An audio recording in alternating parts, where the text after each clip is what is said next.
right, folks, it is 11:03 a.m. Today is December 1st, 2023, and this is Coffee with Community Services, Alta California Regional Center's weekly service provider meeting.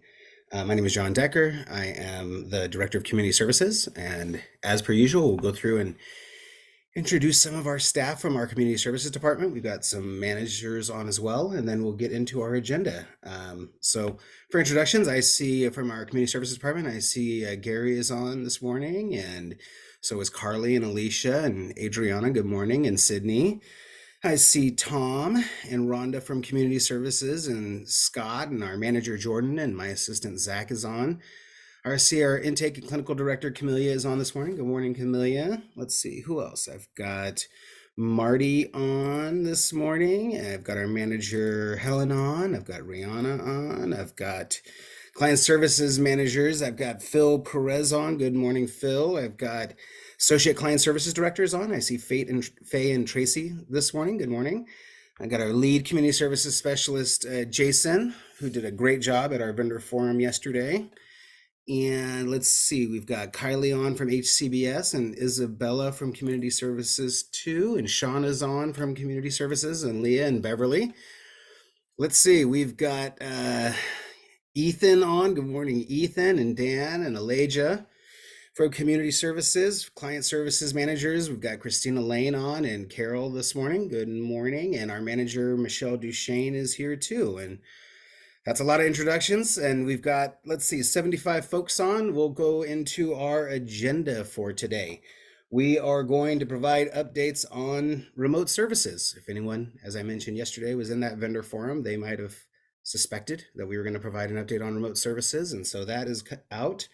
We're going to give an update on monthly transportation rates. Michelle Duchesne is going to give an update on the DSP stipends. I think Kylie's going to present to us on HCBS. We're going to take a look both at our HCBS activities that our staff are going to be doing, as well as taking a look at the upcoming grant opportunity that will be available for everyone for HCBS grants. Additionally, we're going to be going over just some updates on things. We do have an update about the DSP bilingual stipends. We have an update on the DSP workforce survey payments. We've got a bunch of new DDS directives that came out. We have a transportation update. Jordan is going to give an SIR update. We've got Micro Enterprise Fair and a bunch of other fun things coming up on our calendar as well, and the tree lighting ceremony next week too. So a bunch of things on our agenda for today. I will start off, I said, with remote services, and so why don't I do that? Let me pull up just real quickly the directive for that, and the directives are on DDS's website. I'm going to share my screen real quickly so folks can see the directive. Gary, are you seeing the directive okay? Right on. Okay, perfect. So this is our new directive that we have received related to the remote services. Some of you might think back to about a year and a half ago or so, as we as a regional center were preparing for the end of alternative services from the Department of Developmental Services. And alternative services morphed into the ability to continue to do remote services. The department has found that there are individuals that have benefited from remote services. I think we've talked about it here, that we've all been aware that remote services were planning on ending. So for example, day programs that may not be offering a full 5-day-a-week type of service, and you can see kind of some of the other ones that the other services, ILS, behavioral therapy services, etc. This is still allowable, and it has now moved out till June 30th of 2025. Again, this is a year and a half extension for this. This allows, right? A year and a half? Yeah. And this will allow, I'm hoping, for a very thoughtful process with planning teams to talk about what is next if the remote services do end at that time. I don't know, those of you that are involved at a policy level, it may well be that by June 30th, we have a legislative fix to this, that instead of a directive, we have it written into law that remote services are something that are going to be allowable moving forward. I think that would make sense with the timeframes that they put in there. But regardless, we'll wait and see. We'll get more information for folks. But as of right now, these services continue to be allowed through June 30th of 2025. I know that we sent this message out to our service coordinators yesterday as well, so that they would be aware of it. I know we need to send it out widely to our community too, but I do really want to focus on, the part of this that Jennifer Bloom focused on in her message that she sent out, which this really needs to be generated by the client. This really needs to be a client-centered decision of whether or not these remote services are occurring. So just wanted to share with folks that is out. We will send it out widely via MailChimp to folks so that they are aware. Any questions about remote services and the extension that has been granted for another 1.5 years to the previous directives that allowed it? All right, and I don't think I can check the chat and see what we have in there. All right. Okay. So let's see. And I want to go now over to, along with the remote services, the other part of the alternative services that are kind of continuing, and that is the transportation services monthly reimbursement rate. So are you seeing that directive now, transportation services? Yeah, perfect. Okay.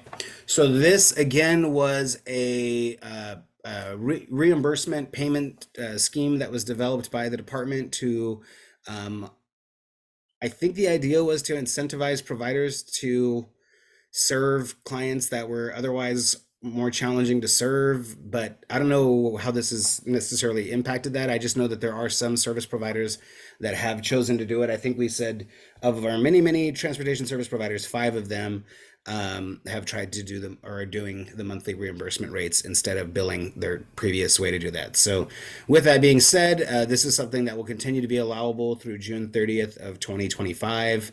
By that being said, it is important that, when we're looking at working with our service providers, we're really looking at who can serve the individuals. And if a provider is only offering, partial routing because they're doing monthly reimbursement rates instead of, normal billing, I just don't see that they would be utilized as much. And the reality is we need to utilize as many transportation providers as we possibly can. So, but they have extended this out.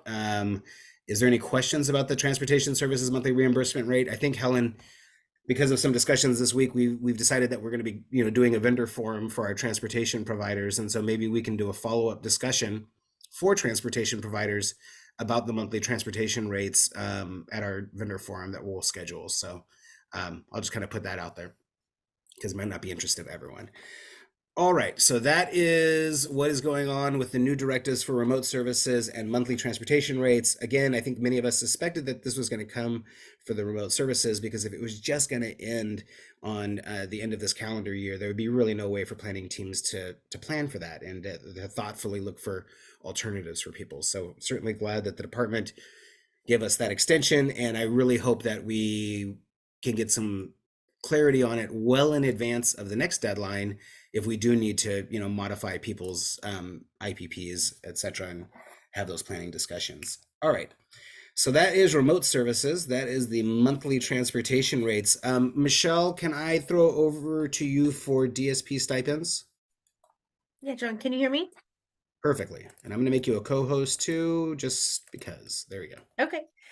Yeah, so for our DSP stipend, we met with accounting and we have for September and October, there are about 3,900 DSP submissions. Accounting has paid out about 2,000 of those DSPs. And that's through EFT and checks. No e-billing has been processed or is required at this time. Accounting said to let that hit it takes about 2 business days to hit your account. So like I said, 2,000 DSPs have been paid for the September and October. Accounting is looking into those confirmations weekly, every about 4 days to see who else, any confirmations that are hanging out there that we haven't received. So they will go through and pull that report at least weekly, if not every couple days. And we're still processing right now. Our 1490 for November is what we have at this time. And that is my update for the stipend. If there's any other questions. If you have a DSP stipend question, we have an email for this as well, correct, Michelle? Yeah, it's DSP stipend at Alta Regional, and I'll put that in the chat. Should we just have Eric email that, or should we can unmute him? Right. Eric, please, let me saw your hand up. You ask, and so I'm just following your direction.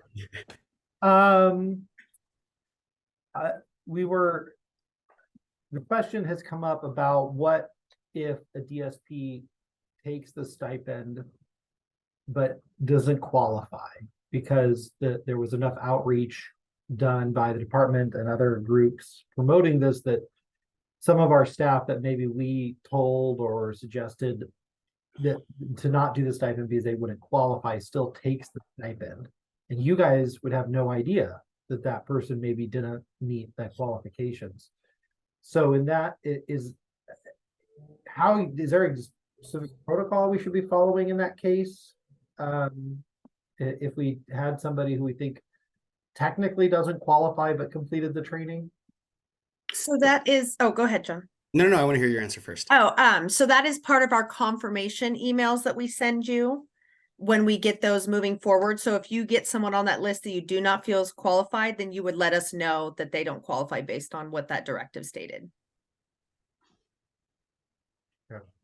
That was the answer that Eric didn't want to hear, but let me go to the next step here. Now, we have a HCBS funding opportunity coming up here shortly, correct? Like, we've got opportunities for service providers to apply for the HCBS grants, and Kylie's going to go over that in a little bit. What if a provider wanted to send people through this training, people that don't really qualify, that are still employees? I wonder if there's a way where there's funding that could be available for it to still be able to incentivize people to do it, the training, even if they don't necessarily qualify for the payments through the other payment mechanism that we have. Just an idea, just throwing that out there. If Eric? Is that a question for me or? Yeah, I mean, could you get a list of people together possibly that might be interested in doing this and get an idea of what the, because we know what the stipend amount is, right? So, I mean, it feels like it'd be simple math. It's hard for people, like there was a discussion yesterday, can people that work for IHSS get this, right? Like, what I'm hearing about the trainings is that we want this as widely done as possible. And so I feel like we've had this question get brought up. Lindsay, I don't know if she's on, but like I think there was a question that came up about people that are interns that are like not funded through Regional Center POS, but are still like employees. Again, I just wonder if there might be an opportunity to, in order to make your company more HCBS compliant, that we offer another payment opportunity to get people through this, because it already exists. It seems like it's kind of low hanging fruit. Sure. No, so for us, we have, of course, have people who don't qualify, but the ones that we actually I was thinking about specifically are respite workers. So this has been a sort of a topic of conversation among some of us that provide respite, because there's actually a good amount of respite workers who don't meet the 10-hour-a-week criteria. So in terms of percentage of workforce that are direct service that don't qualify, respite can be pretty high depending on how, and respite workers. So, about maybe say half, or it's different by agency and area, but a lot of respite workers choose only to work with one family. So we always, of course, want them to work for many families, but it just so happens that a lot of families just have one respite worker, and that's just the way it is. And so sometimes those folks then won't qualify because that one family won't have enough hours. So that's actually the question that I was coming up with, as opposed to like other staff under like interns and things.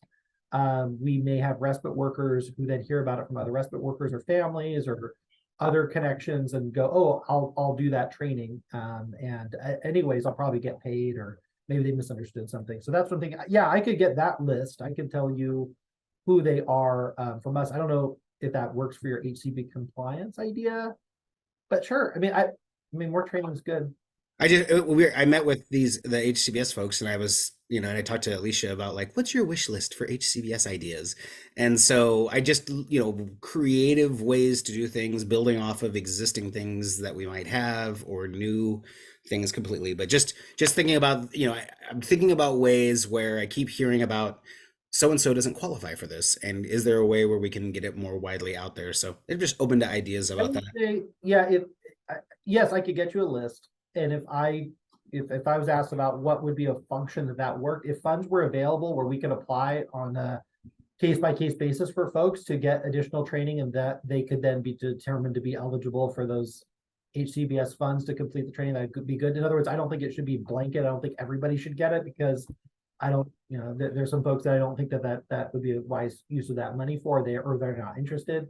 But I think it'd be great to have an alternative saying, gosh, this person would really be great to do that training and get that, that'd be awesome. Yeah, and if somebody wants to work with me on that, that's fine. Cool. Well, maybe we can have a little bit more of a discussion about HCBS grants, things at our provider advisory committee meeting, like briefly, because I think it'd be timely, and so I just want to kind of plant the seed of some ideas like that, possibly. All right, DSP stipend. Anything else? Any other questions about DSP stipends? Again, I just want to say shout out to Robin and Iqbal for operationalizing it on our end, and it is tough when we're trying to get it all figured out. I'm glad that it sounds like we removed it out of e-billing, and just doing the direct payments. I think will be a lot better for folks. So, and did we talk about the 30-day thing, Michelle?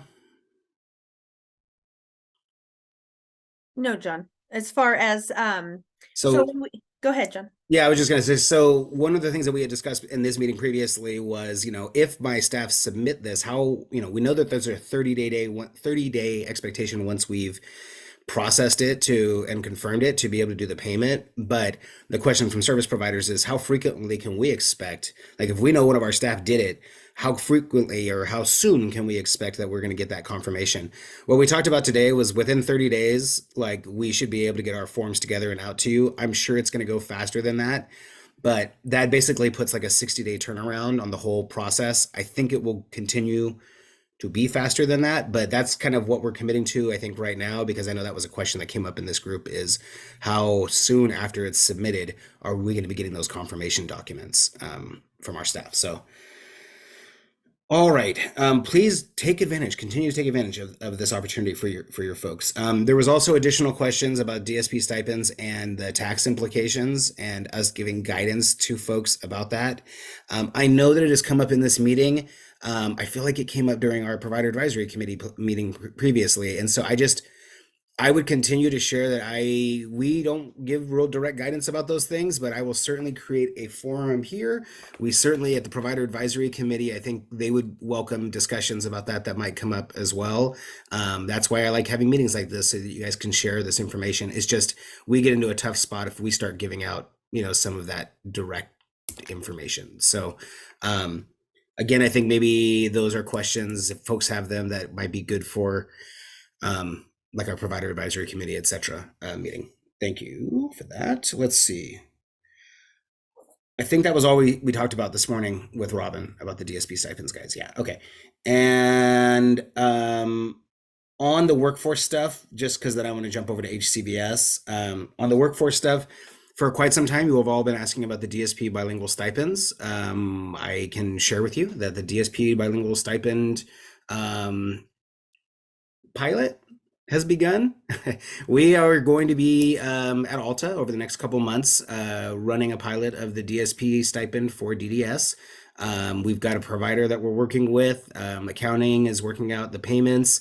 Our hope is that we're going to get this operationalized in the next couple months so that you can all get a directive out from the Department of Developmental Services. Again, we know folks have been waiting on this for quite some time for the DSP bilingual pay, and we will be providing you updates kind of when we get more finalized information, but just want to give a little ray of hope that that is actually moving forward, and I am pleased with the way that they have designed it. It is designed differently than the DSP stipend, significantly, and it will make it a lot easier, I believe, to do the verifications and the processing for the languages, etc. So more to come on that. Just again, letting you know that's another DDS workforce initiative that is moving forward and that we are also piloting here at Alta. So another one is the DSP workforce funds. I think we mentioned that. Did we mention that earlier? I don't know if we mentioned that earlier. So the DSP workforce funds, that's the 8,000 We had, I believe, 112 or so that are being paid out. We have the list, so if you question whether or not you're on that list, you can reach out to, who should I have you reach out to? I'm going to give the list to Zach. You can reach out to Zach if you have questions about whether or not you're on that list or not. But we'll be paying that out. And Robin committed to the end of December, but I have a feeling that they're going to get it done a lot sooner than that. I think they're probably going to be aiming for the next 2 weeks to get all of those payments done. So that's 112 providers, and that's the $8,000 stipends for, excuse me, not stipends, $8,000 for filling out your DSP workforce surveys. There we go. Any questions about that? Zach's email is going to be in the chat if it's not already. And if you have questions about whether or not you are on that list, and I'll be sending the list over to Zach so he can verify that. All right. Kylie, can I throw it over to you for HCBS now? Yes, and I will start with the grant information just because we kind of touched on that already. So on November 19th, DDS issued a letter to notify all the regional centers of HCBS grant funding for the 2023-24 fiscal year. We got a total budget of $15 million for all regional centers, and ours specifically was given $892,000. And they also identified a list of priorities to use these funds for. Some of those include establishing or continuing teams to work with and monitor service providers in achieving compliance, peer-led teams to engage with individuals served and their families to receive feedback on service provider implementation of HCBS rules, developing training and informational tools for planning teams to use service planning, and creating individual program plan to ensure appropriate documentation is included, developing local communities of practice to increase knowledge, engaging families in including education and training for families, and creating and implementing innovative pathways and provider practices which support community inclusion. So those are the list of priorities that were given to us. We will be taking grant proposals no later than January 10th. And the proposals must include your quotes. And also we ask that you be original just because we have a handful of people sending in proposals and many people ask for similar things. So try and make your submission original. It must include things like identifying and addressing the true barriers to HCBS and compliance, providing detailed information on your proposed requests, and be specific if requesting items, describe how the requested items will assist with compliance, and a couple other things. And we will be sending out a letter with those priorities and what we're asking, and other components. So be looking for that in an email. And then additionally, this month, actually, we're starting our in-person HCBS evaluations. So that's exciting. A lot of the work with that is happening behind the scenes, but we will be coming out to each program unannounced. We are sending out letters, like a scheduling letter, a month prior to our visit. And in the letter, it pretty much just includes like office hours that we are hosting and our expectations during the visit. And whether you come to the office hours or not, we will still be coming. So I do recommend coming to the office hours just to gain a little bit more information. And yeah, that's pretty much it. And I can also include our email if you want to email us and ask any questions.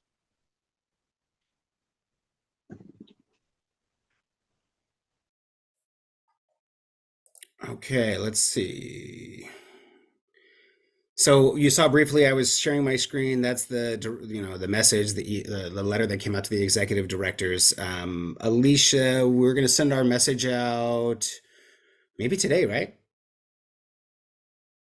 I see a nodding head. All right, so we have a letter that is going out to everyone. The only difference between what you see in the link there is just the time frames. We need the information to us a little bit early so that we can take some time to get it reviewed and then submitted to the department.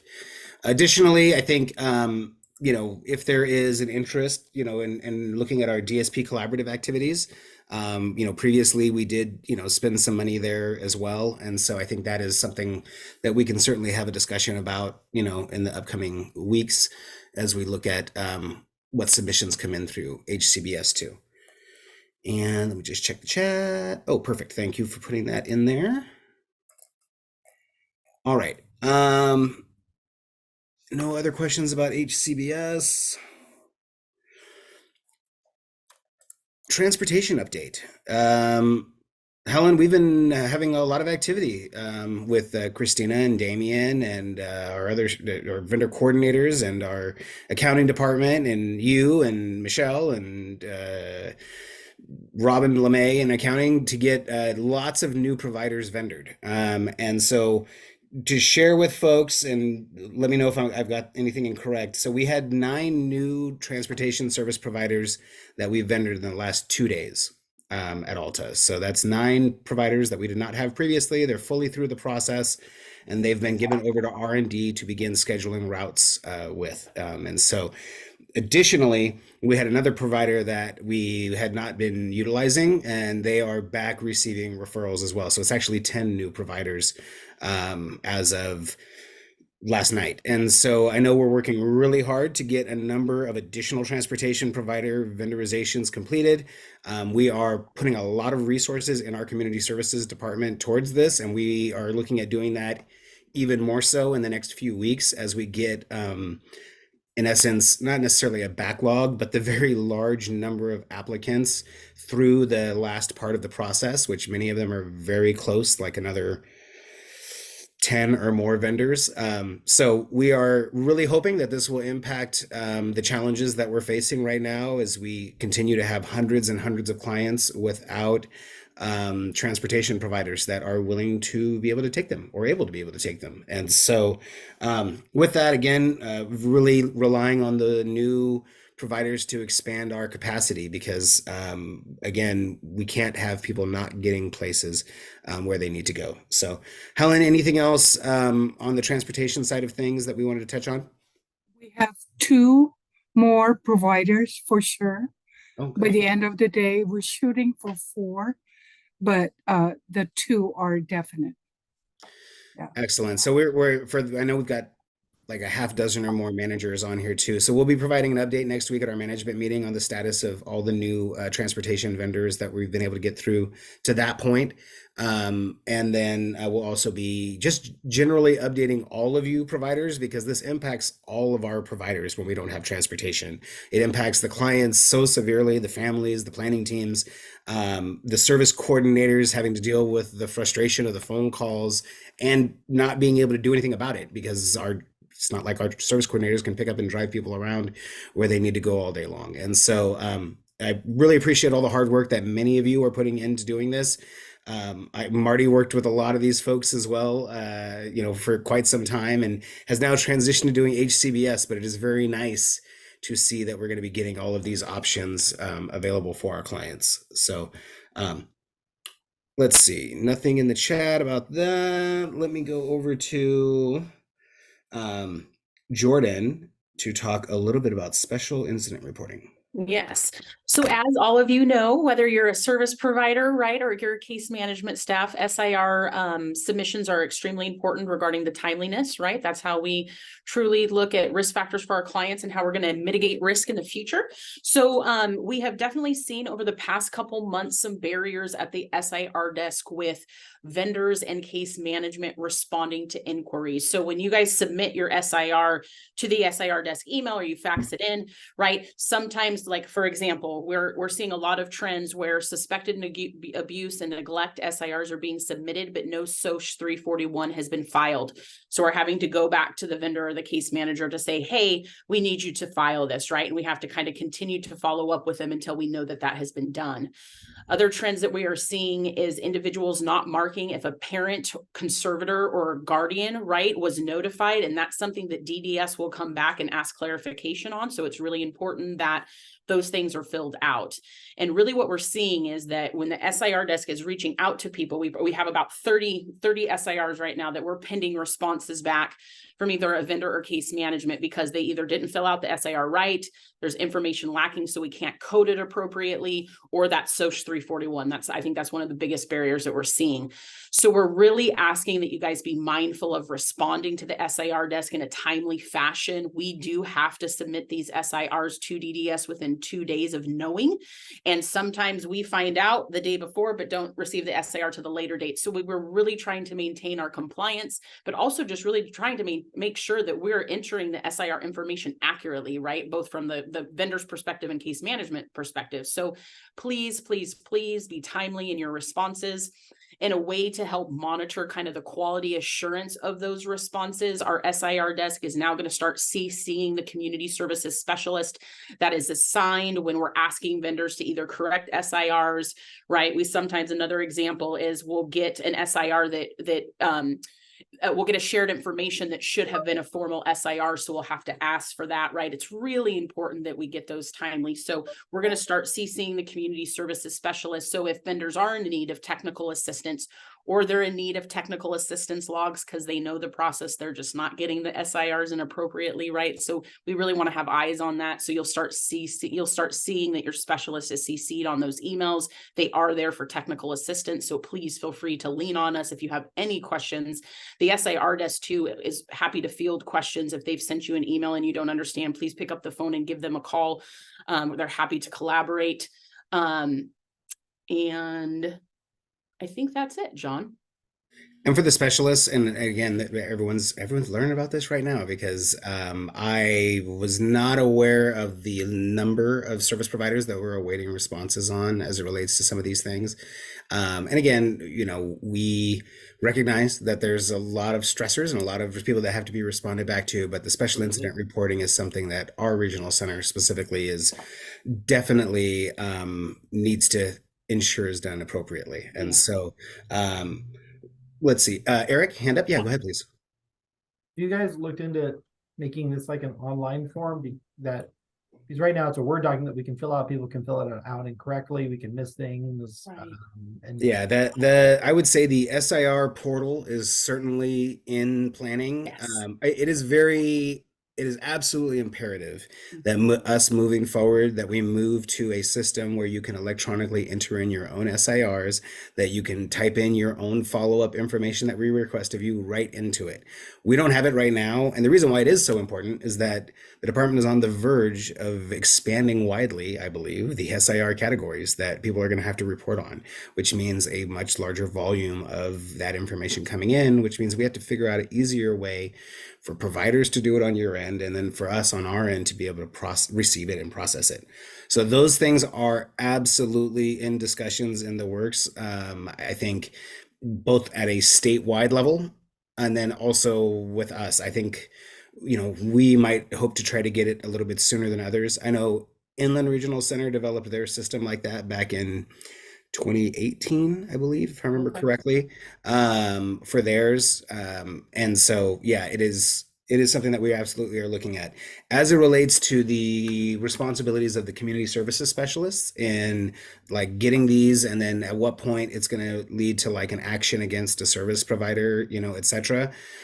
I think we're going to have a kind of further discussion about that with your managers. So for right now, we want to ensure that you are well aware of them based on the severity of what's being reported to you. So for example, there's no follow-up because the person that allegedly abused the staff the client may still be working in the home. That's something that our specialists need to know about and be involved actively in the moment it is, and I know that there's our staff in the SIR desk also know in situations like that when they need to reach out. We all work right next to each other. So people are very familiar with that. But so specialists, we'll talk a little bit more about that, about ensuring that we're very clear about the expectations. If we have two of these things that happen within, a time period, maybe we want to suggest a retraining or a change of process, for example, with the service provider as it relates to the communication. Because sometimes we might just be reaching out to the wrong person at the SIR desk. That certainly happens as well. You guys run big companies, and sometimes the person that writes the report is not always the ideal person to give the follow-ups, etc. So, anyways, we'll be talking more about that, but we just want to ensure that we've got the information that's needed to comply with our responsibilities for reporting to the state. All right. There are upcoming activities that are happening, and I wanted to share a little bit about them. And so I'm going to share my screen. The first thing I'm going to share my screen with is ARCA has a housing advocacy webinar, and I'm going to share my screen. And I'll be honest with you, I am not 100% sure on all of the details about the webinar. I will drop in the chat if you want to register for it. But many of you are interested in housing things, and ARCA is, especially I would say Darlene over at ARCA, is very interested in promoting more affordable housing opportunities. And so this will be coming up on Thursday the 7th. If anyone is interested in registering and attending, that is from 2 to 3 o'clock. And I think we're going to have clients in there talking about housing and their experiences as well. So that one is coming up. And then I'm going to go over to Alta's homepage. Let's see. On our calendar, we have, I'll just point it over to Carly to start talking about the Micro Enterprise Fair while I navigate over there. Thanks, John. We are having our Micro Enterprise Fair on December 5th. That's this coming Tuesday, 10 a.m. to 1 p.m. at the Sacramento Alta office. It will be in both the conference rooms in the lobby. As of now, we have about 25 vendors coming. They are all client-owned businesses, and although we are still, I'm still getting emails asking to sign up, so that number will probably still be going up. So it's going to be a very, very full event, and we're really looking forward to it. These events have always had great turnouts in the past, so definitely we want to encourage you to stop on by, and if you have any clients that you think may still want to attend, they can still sign up. Just have them reach out to me, or you can reach out to me and let me know. It's an excellent opportunity for holiday shopping. A lot of folks, well, I will say there's some that are still cash based, so it is nice to have some cash for some of the vendors, but a lot of them nowadays use Venmo and Zelle and or Square and things like that, right? Yeah, it's a large mix, a lot, but I'd say most of them take some other form of payment, but there are still some that just take cash, but most of them will take some other form.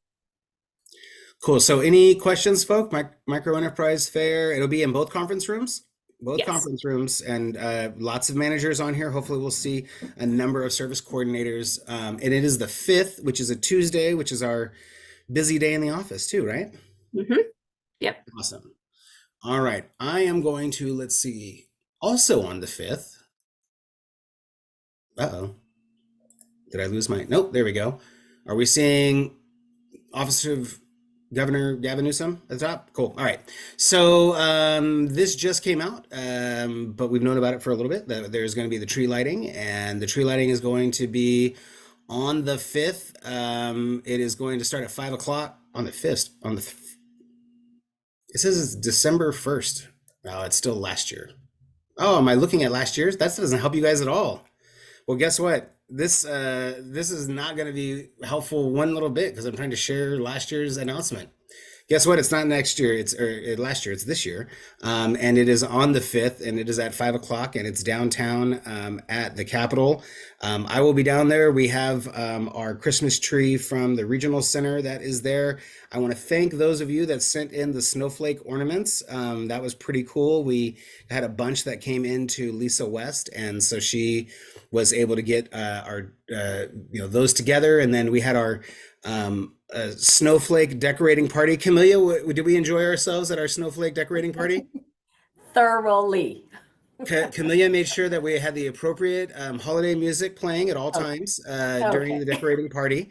And I will say, I wouldn't say that it was like wildly, amazingly attended as far as people coming to decorate ornaments, but we certainly have enough ornaments to do our tree. So we have, again, our own Alta California Regional Center tree.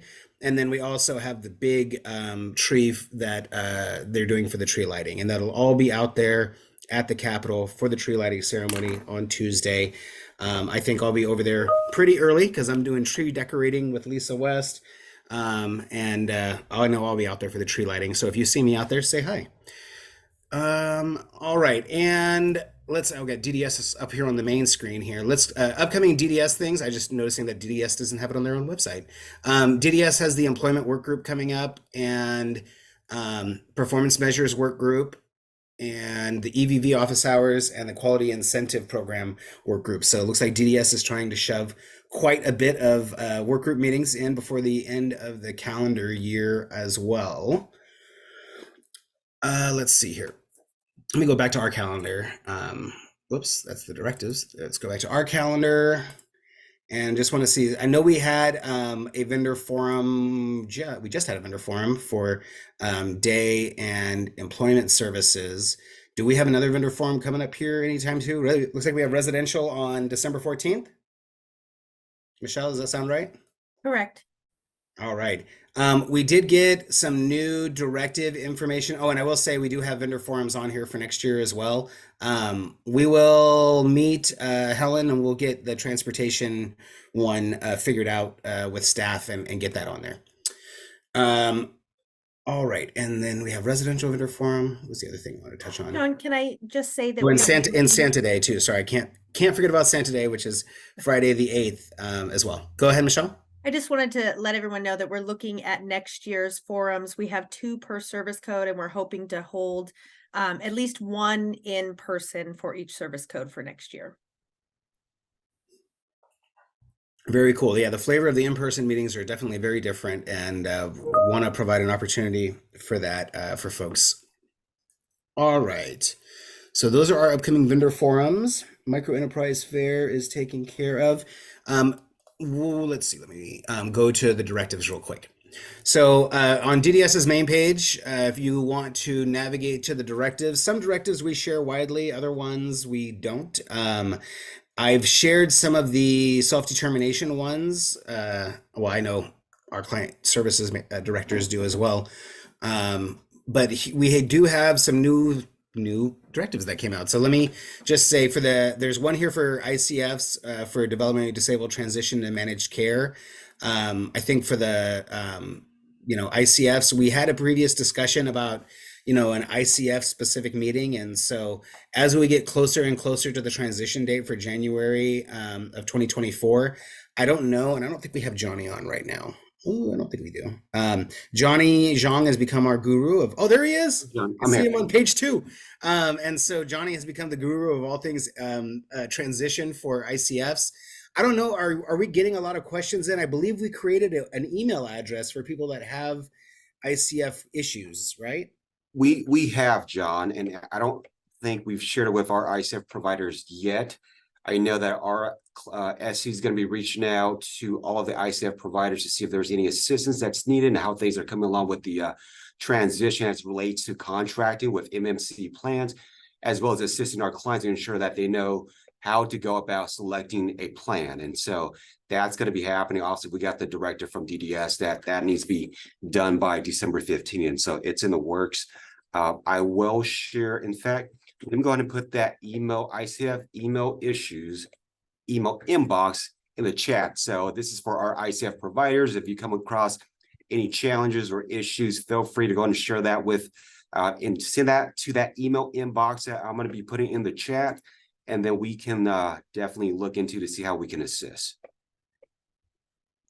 And sorry, and I was looking off screen for a second. And did we say, or do we think we might need some type of vendor forum possibly, or a meeting with ICF vendors in the future about this? Yeah, I think that's going to be hopeful. I'd imagine ICF providers would appreciate that, just kind of seeing how things are going. I know that DHCS did put out, obviously, through all their different notices that basically ICF providers, they'll have essentially 12 months with the transition, or they'll continue to get pay, and the MMC plans will have to honor any authorization that's been provided by fee-for-service Medi-Cal. So that's in place. And so as it relates to just payments and things like that, and for continuity of care. And so, but yeah, we'll plan to have a specific ICF form, so that way folks can bring anything that's going well, anything that's not going too well, and anything that we should be aware of. We can have those conversations. Awesome. Thank you very much, Johnny. There are so many different things that go on at our regional center. It is just it's absolutely amazing. And I feel like when we do these meetings, you almost have to have like a master's degree in regional center activities to follow along with all the things that we talk about during Coffee with Community Services. We have all these new specialists, and I will tell you, it took me 3 months to like really understand, I feel like, what I was doing as a community services specialist, like 6 months or more before I felt like really confident in a lot of this stuff. So I will just say, you service providers that are also maybe newer too, we know that there's a lot of different topics. It's just that our regional center has so much going on. It's one of the reasons why we record these meetings. Maybe people can go back and look things up. And we do hope that people check out these directives that we share and get an opportunity, because this type of guidance didn't happen before. Granted, it's required because there's so many changes that are happening right now, but similar to the residential side of things, we never used to have those provider information notices that really detailed give us a lot of information. So just like we recommend the residential providers really look at those ones, really hope that all providers take an opportunity to read the directives that come out from the department to understand what we as regional centers are being asked to enact. And so I do appreciate Johnny's leadership on all of this. It's nice having someone that, can be the kind of repository for a lot of this information. And I know, from community services, I know Scott and Odelia have also kind of been involved in studying the impact of this transition for the intermediate care facility providers. So we'll talk more about this, but maybe February-ish or so, like see how things are going, and maybe we can talk about getting together as a group with the ICF providers, or so we can talk more about that over the next month or two. Anything else about, in the ICF issues in the inbox, it's in the chat right now. Perfect. Okay. And then additionally, I think I shared this, I talked about it, but Jason, your favorite topic is here, coordinated family supports. I'm going to share this directive real quick. Can you just give folks just a brief reminder of what coordinated family supports are? And then we'll talk about this change.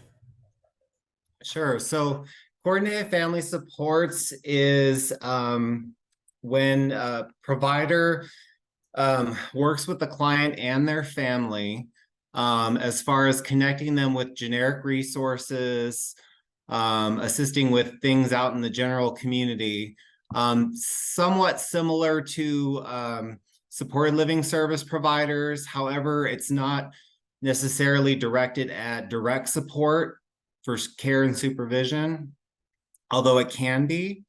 Also, it's to connect clients and families that come from different cultures and speak different languages, and coordinate those services in a way that is understandable to everyone. So we know that for the initial, this is like a pilot, kind of this new service code, this new service. And so we know initially they said that it was not going to be for self-determination participants. And so we see that as of today, effective today, it is now available for self-determination participants, and it says to reach out to your service coordinator. We do have a self-determination unit, and what we should just we can have a little discussion with our manager of that unit. And I think Faye might be on here too, but that, if that does come up from our service coordinators, for them to reach out to Jason, and you can certainly help out with any of those conversations. Don't want to necessarily have our community services specialists talking to every single family that is participating in SDP, but we can certainly support the service coordinators when they have those discussions, with the planning teams. All right, so that one came up for coordinated family supports. Additionally, the self-determination program, remote services, and this is to provide guidance on remote services for SDP participants. So DDS put out one of those as well, and it talks about how you can do it and how you meet those standards. So that's a another new directive that we just got. And let's see. And we got, and there's some additional funding stuff for the self-determination program, but that one's probably not super interesting to you. But anyways, so here's some of our directives. There's another directive in here for self-determination for goods and services for the SDP budget. So again, unless you're in SDP, it may not be of great interest to you, but I'd encourage you to read it. And let me gauge this group here in the next few minutes. In the past, we've offered an opportunity in this meeting. Let me stop sharing my screen. We've offered an opportunity in this meeting to talk about SDP and being an SDP service provider and challenges that people have faced trying to do that. I don't know. I don't necessarily hear us talking about that much in here, but I wonder, is there an interest or need, or, you know, if you are interested in something like that and you don't want to say that in a big group like this, like maybe you message your community services specialist, you have questions about it, you're not sure. I wonder if folks are interested in us talking about providing SDP services as a regional center vendor provider. So I'm going to let this silence speak for you guys real quickly. Okay. I'm going to put that agenda item, put a little pin in that one then for the future. It doesn't look like we have overwhelming need to do another SDP spotlight for Coffee with Community Services. But if that is something that you are interested in, or you just have those questions, you know, again, we have a different relationship on SDP cases than we do through your typical vendorization, but we certainly can dispel, you know, some concerns or myths that people might have, and we can certainly, if there's issues and communication problems or anything as it relates to case management, we're with, you know, Faye and Melissa like all the time. And so please let us know if there's issues or challenges that are coming up, and we can certainly work to address them and provide support to you as service providers. All right. 27 things on the agenda, and that was the last one I had to cross off. So Michelle or Jordan or Helen, did we miss anything? I think so. Nope. All right. Well, in that case, then I hope everyone had a fantastic Thanksgiving. And we, let's see, Michelle, we are accepting people that are interested in their spotlights during Coffee with Community Services. So please email Michelle Duchesne if you'd like to talk, you know, a little bit about your company and things that you are doing, especially if you're a new service provider. And for community services specialists, I saw Sydney's email that came out about a new 099 service provider. So be also prepared, community services specialists, that if you vendor someone in the previous week, I might ask you to just let folks know about it during this meeting as well, because we're getting so many vendorizations that are coming through. And I know we talk about it at our board meetings and things, but it might be nice just in here for folks to be able to share the ones that happen. So be thinking about that, specialists, that if you sent out an email saying we've got a new vendor this week, that you might be talking about them briefly during Coffee with Community Services. All right. Thank you very much, folks. If you guys need anything specific, please don't hesitate to reach out to your assigned community services specialist. I hope everyone has a great rest of their day. And we'll look forward to talking to folks next week. Bye. Thank you.